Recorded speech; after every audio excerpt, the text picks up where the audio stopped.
Welcome back to Vibing with Andueli. So today's video, I'll be talking about the process of, migrating, the process of moving to the US to work. So let's go.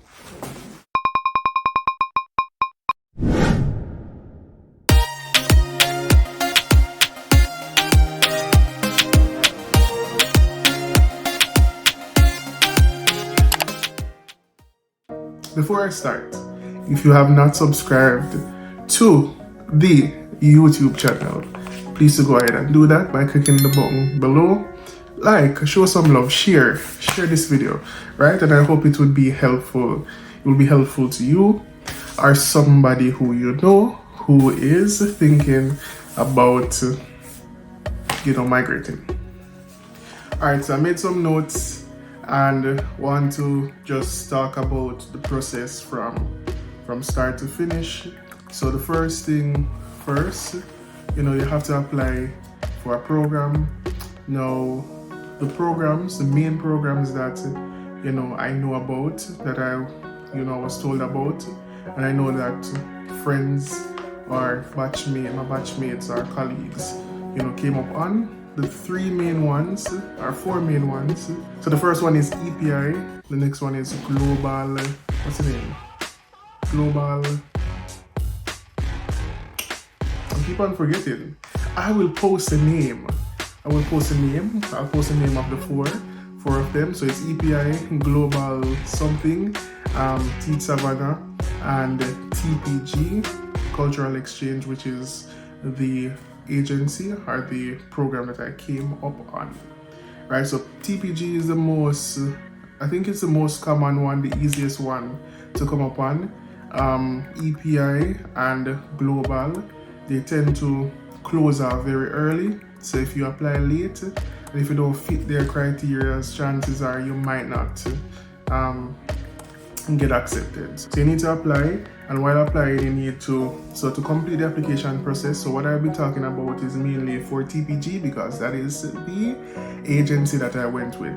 So you will need 2 references or 2 recommendations from your school that you're teaching. And let me just point out that before you apply for a teaching program, you will need to be teaching in the classroom. So if you have a degree, a BEd, but you are working somewhere else, working at a call center, working in a bank or something, you will not qualify. You have to be in the classroom, and you have to have a minimum of 2 years teaching experience after getting a degree, right? You also need a bachelor's of education. I don't think they're really strict. It depends on your degree. You can still try, but you need an educational degree. You need to have completed a teaching practice aspect, right? They said that several times, that is really important because yeah. But you can still try nonetheless. Who knows? You might still get through, right? So you need to ensure that you are teaching in the classroom at the time of you applying, and you'll need 2 recommendations or 2 references from your current school of employment and from a previous school. So you'll have to ask your HOD or grade supervisor or somebody to write a letter for you to just state that you are working here, you're permanent, and to just give a recommendation for you. So you need to get those because that will be needed before you can submit the application. The application process starts in December, December, January, right there. And I don't think there's really a close date for EPI and Global. I know that you have to apply early, as I said before, but for TPG, you can apply. I remember one of my good friends, I told him that I was going to leave. I told him when I got the visa and everything, and that was in July or something like that, and he applied, and he's currently up here with his family. So he applied in June, July there, and he got a job, everything. He came up a little bit later, but the process went through even quicker than my process, right? So there's not really a deadline, but the earlier you apply and you get accepted, get a school, you know, it will be the better for you. You get more time to gather funds and so forth. All right, so after you applied and you know they review your application, once it is that you know you meet all the criteria, they're going to do, for TPG they did a WhatsApp interview with me. It was a brief conversation where they just asked me some general questions that are already placed on the application form, like do you have the school do you teach, do you have, what's your the degree that you have,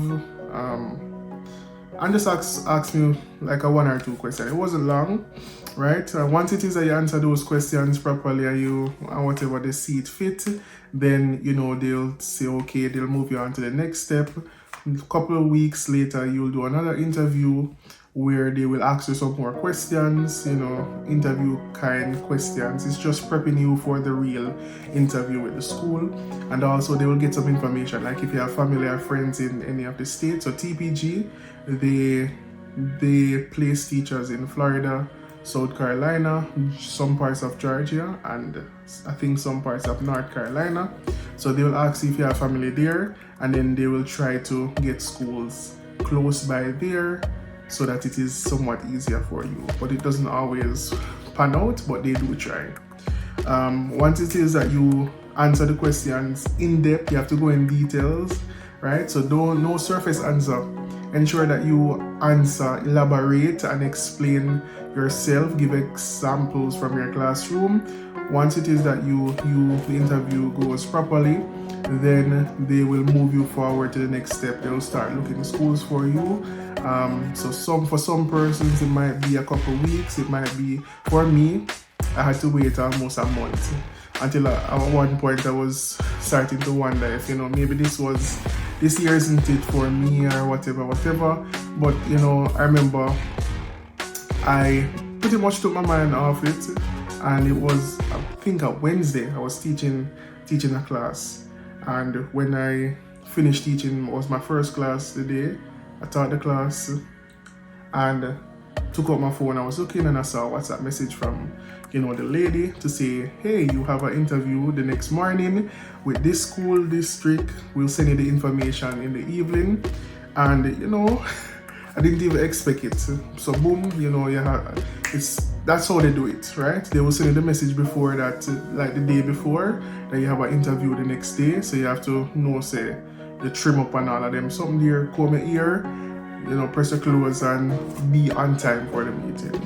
Alright, so did that interview the next day, got that job, and I didn't hear back from them until a couple of weeks later. I heard from somebody else who say, hi, congratulations, you know, I'm going to help you with your visa process. And for TPG, throughout each step, they're there to help you.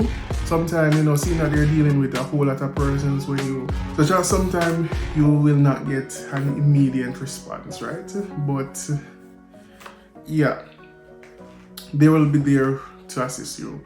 So I remember I got the WhatsApp message, and that was early in the morning. I woke up early in the morning. I remember explicitly it was Easter Monday. I woke up the morning, saw the WhatsApp message, and I was somewhat confused because I didn't know that I got the job, right?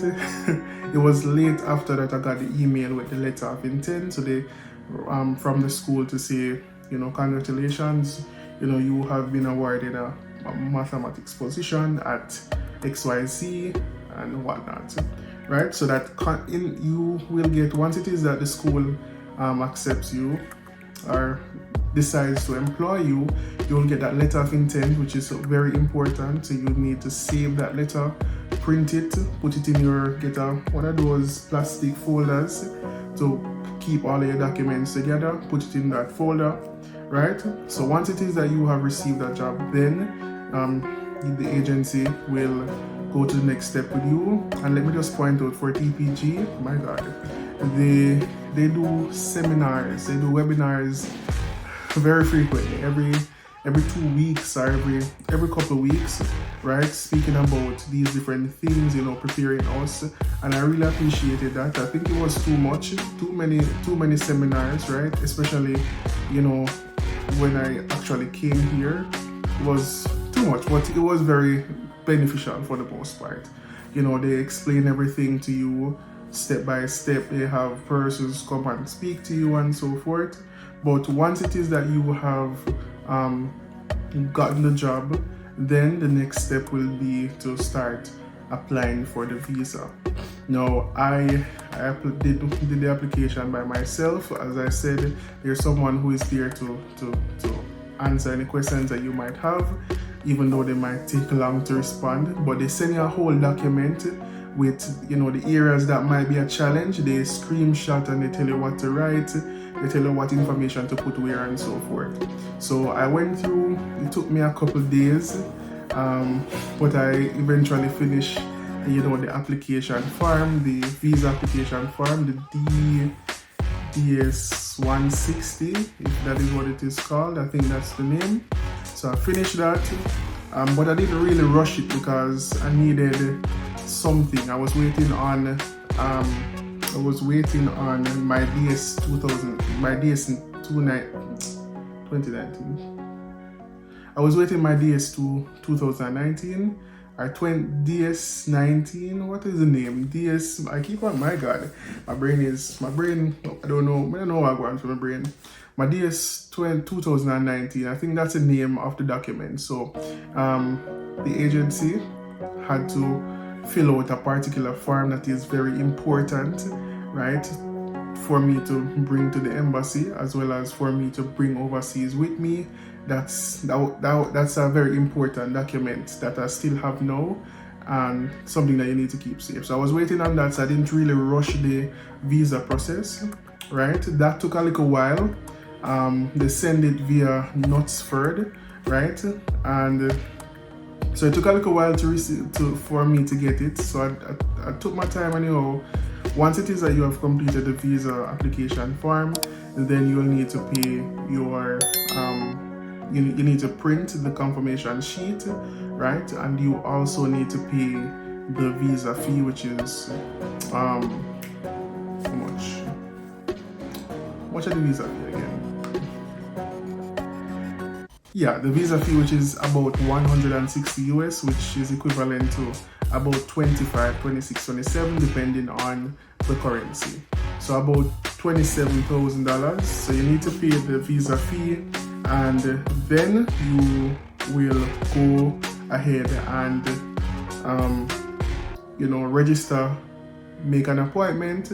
So for me and for everybody who was doing it in my time, so in April, May, around that time, there weren't any early dates.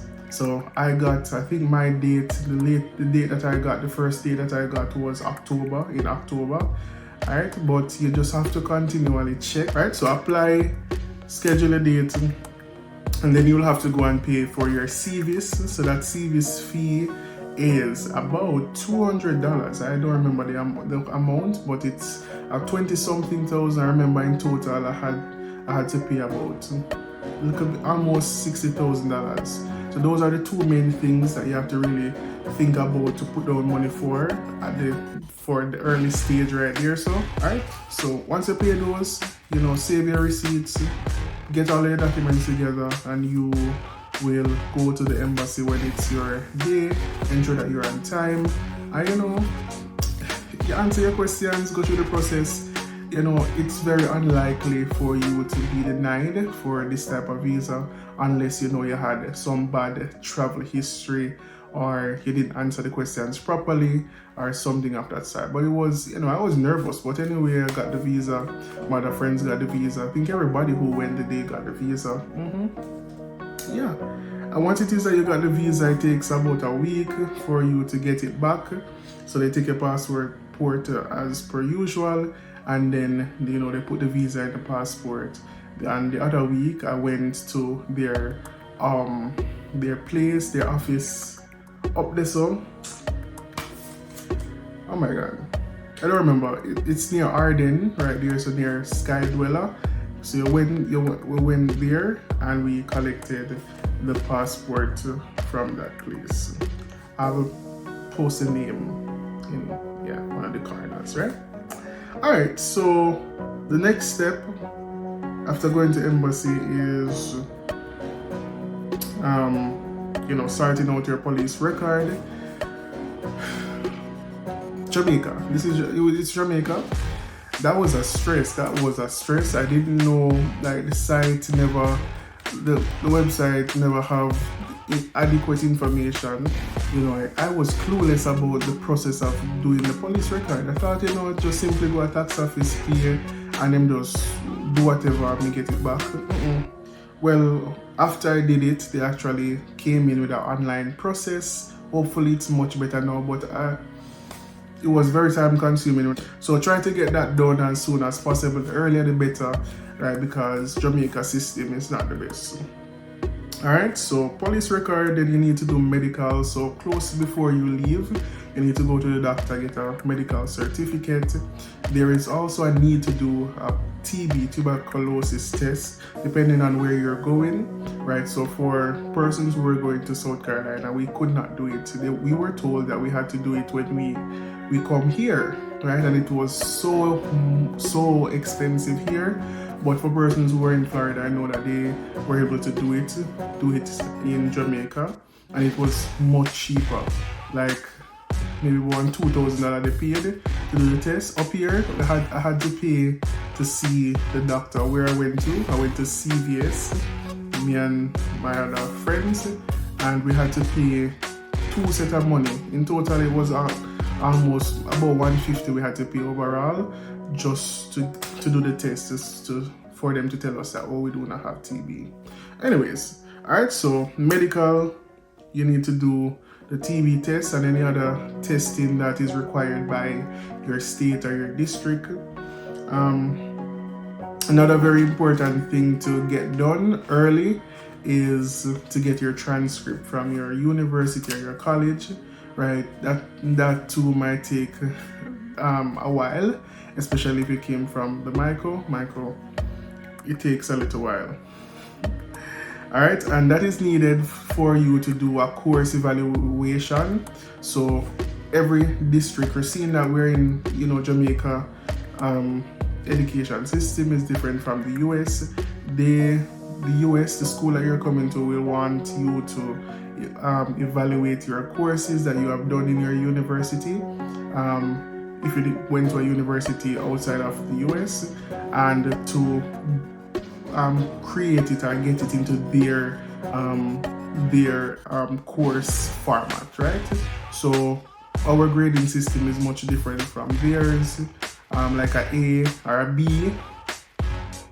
Like a B in Jamaica would be maybe a A in some aspects. A D in Jamaica might be a C in the US and all of that. So each person has to evaluate their courses, course by course evaluation, and the main one that the best one, maybe the best one. Again, this is not any paid whatsoever, but it's just from my opinion. So Spam Tram, and it's like the cheapest, and it was good, right? So you pay for the transcript. They send the transcript to them, right? And you have to pay them $150. So that's the cost, right? So once it is that you select the correct stuff, then the total will be $150. If you select the wrong thing, then it will be higher than that, $200 and so forth, right? So get somebody who have experience, who have done it already, or ask the program rep or manager to assist you so that you select the right thing, so that you apply for the correct evaluation, because there are different evaluations. So you're doing a course evaluation. So when you get that back, they'll send it to you or send it to the school, and you need to have that, right? Because the district will need that for your certification and so forth. So course evaluation. Then the next thing is to sort out your driver's license. So if you don't have a driver's license, I would suggest that you try to get one from Jamaica, or even learn how to drive before coming to the US, because having a driver's license is very integral, right? Because Public transportation is not it. And for some places, you do not have public transportation. Like where I live now, no Uber and Lyft and them some there. Bus, I don't know what is a bus. I've never been on a bus since I came here because those stuff doesn't work here. Is not in my area, right? Everyone has their own car, right? So that is something that you will have to think about doing soon after, coming to the US. I'll talk about that later on or in the next video.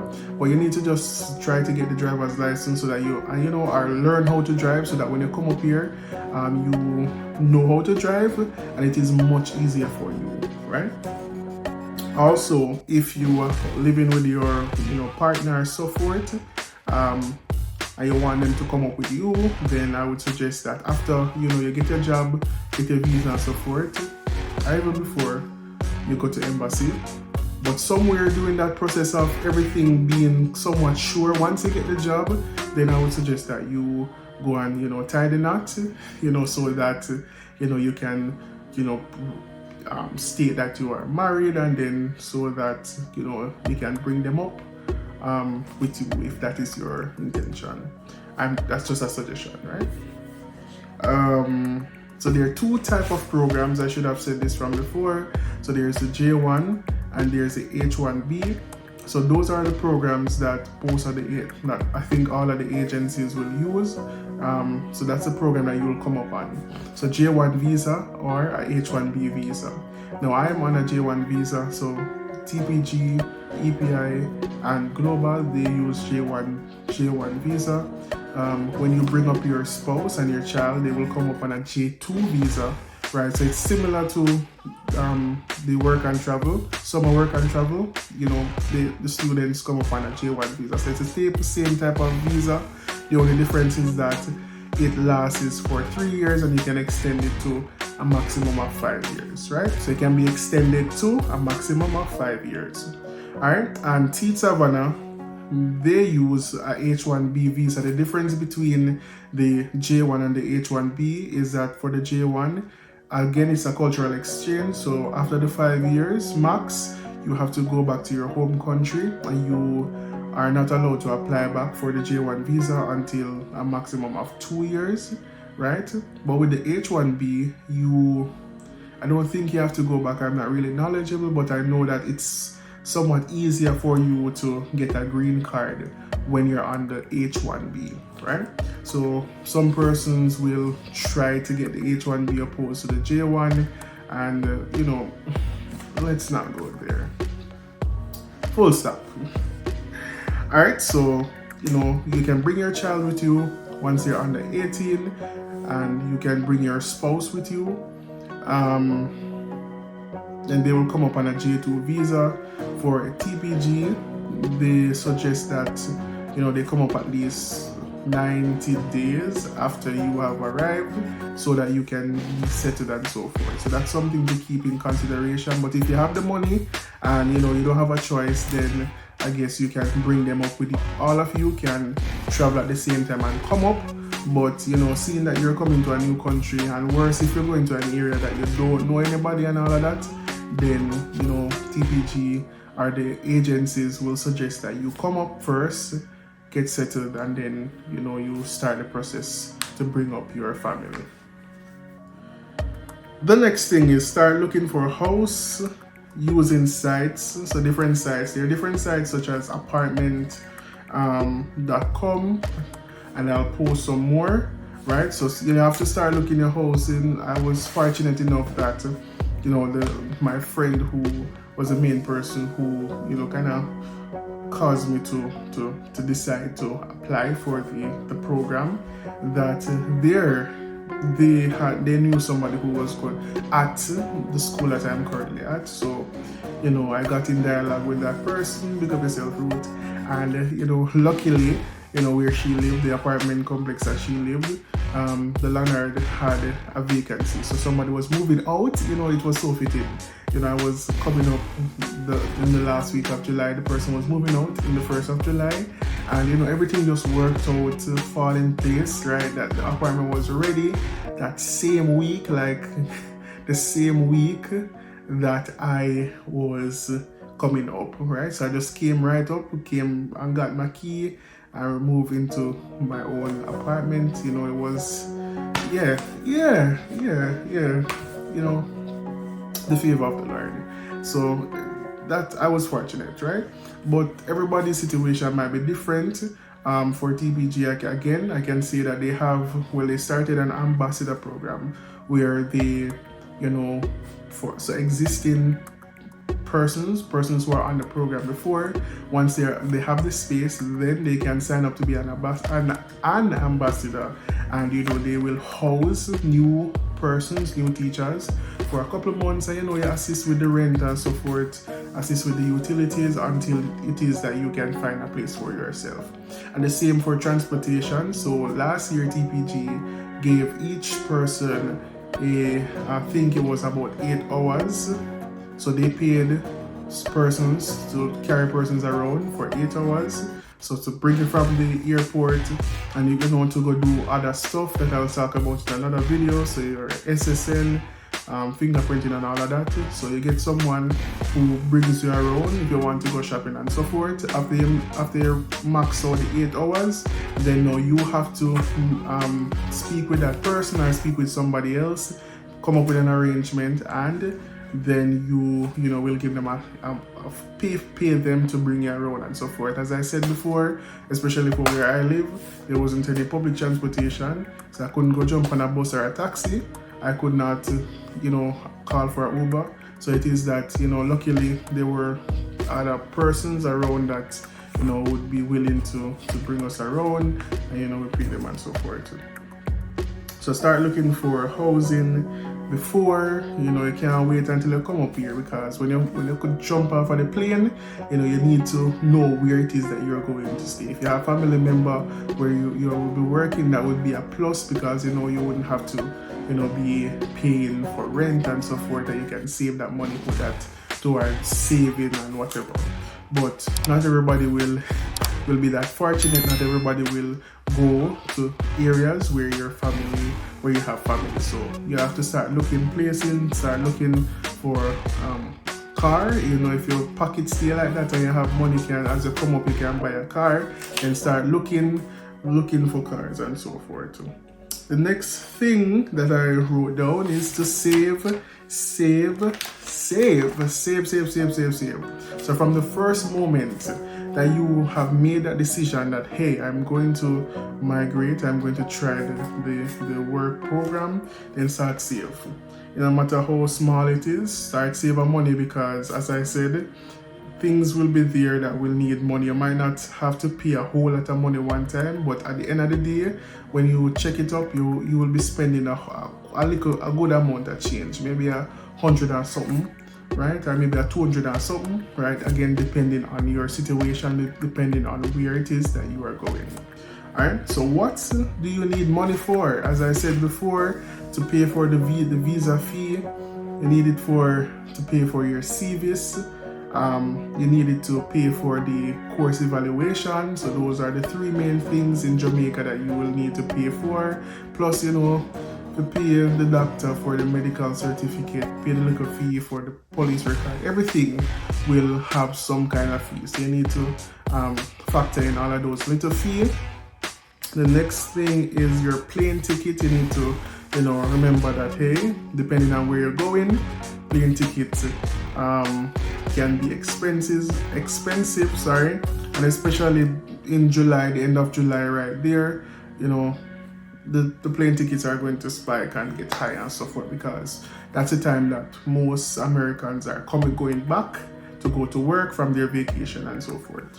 So you have to consider plane ticket, buying clothes, suitcase, you know, buying you know, your medication and so forth, because buying a little seasoning and so forth. I remember, especially Jamaicans, you depending on where you are going, again, you know, you might not have Jamaican supermarkets and restaurants and so forth. If you're in certain areas like Florida, certain parts of Florida, then you know, where you have a whole lot of Jamaican people, you can easily get some Jamaican items. But again, for example, where I am at, have to drive a little distance to get to a Jamaican restaurant, to get to a Jamaican supermarket and so forth. So, you know, bring up yourself, bring up your medication, bring up your little Panadol and, you know, any prescription that you'll need, because, you know, medication up here is expensive. You know, healthcare up here is expensive, so you have to get whatever you can bring. You know, get your little clothes, pack up your little clothes, pack up your little suitcase, stuff that you will need to bring with you. What else you need money for? You need money to buy furniture when you come up here. Remember, unless it is a furbished place, unless you're going to live with someone. Right, if you're going into an apartment, the apartment will be empty, so you need to think about, you know, purchasing furniture, buying an ear bed for the time being, and then, you know, trying to buy furniture, you know, settee, a table, a chair, bed, and so forth. And, you know, again, you can get second-hand stuff from, you know, like Goodwill, and there are some other places. Or if you want to buy the new stuff, then, you know, that's an option. It's up to you. So furniture, money to sustain you for the month until you get your pay. So depending on the state and the district that you're going, some state pay you bi-weekly, some pay per month. So you have to consider that I need money to sustain me, so to pay for transportation, to buy food, and, you know, any other necessities for that period until I get my first paycheck. So you have to put on a little money there. So luckily for TPG, they will give you a loan of $2,500, and you pay back for it over the span of 5 months, where they will draw $500 from your pay. So that was very helpful. I took that, and I think most of my friends, they took that $2,500, and that was very helpful in, you know, buying a little thing what you might need for the month, and, you know, going to school and so forth until my first paycheck. So big up TPG for that too. Let me just point out that the loan doesn't have any interest, so they just take back the flat $2,500. Transportation money, as I said before, you need to factor in that. So you need to pay whoever is bringing you. If you're taking Uber or Lyft, just know, say, you have that money, it can go, especially Uber and Lyft in some areas, will be a bit expensive. Alright, so you have to consider transportation and payment for what is this? For texting, other stuff. For texting, payments for, I don't know, am I right? And also you need money for the payment of whatever test that you need to do, whatever, so fingerprinting, TB test, if you have to do that, if you have to do any other tests that is mandatory by your area, then you know, so you have to pay money for that. So I think in essence that those are all of the stuff that you need. Once it is that you have your save and you have your good little change and so forth, then, you know, fly out, come start live your new life in a new area. You know, and it will be rough. It's not gonna be easy. You know, persons will think that finding a bed of roses, it can be difficult, right? But there are the pros and cons, and it all boils down to your mindset and your determination. So you can't too easy to give up, you know. You have to push through, because sometimes it will be hard, right? But then again, there are two ways to look at it. Your mental health is important. So if it is a case that you see that it is too much, then, you know, nobody is going to beat you down. You make the decision, say, alright, then you're going to go back or whatever. Alright, so I hope this was helpful. So that is the process, all of the things from start to finish that you'll need to do in preparation to moving or migrating or moving to the US. And I think it's the same procedure for those persons who might be going to the UK and so forth. But anyways, thank you so much for your continuous support. Thank you for watching this video. If you stayed until the end, big up yourself. And don't forget to like, share, and subscribe. And stay tuned for some more videos. I am out.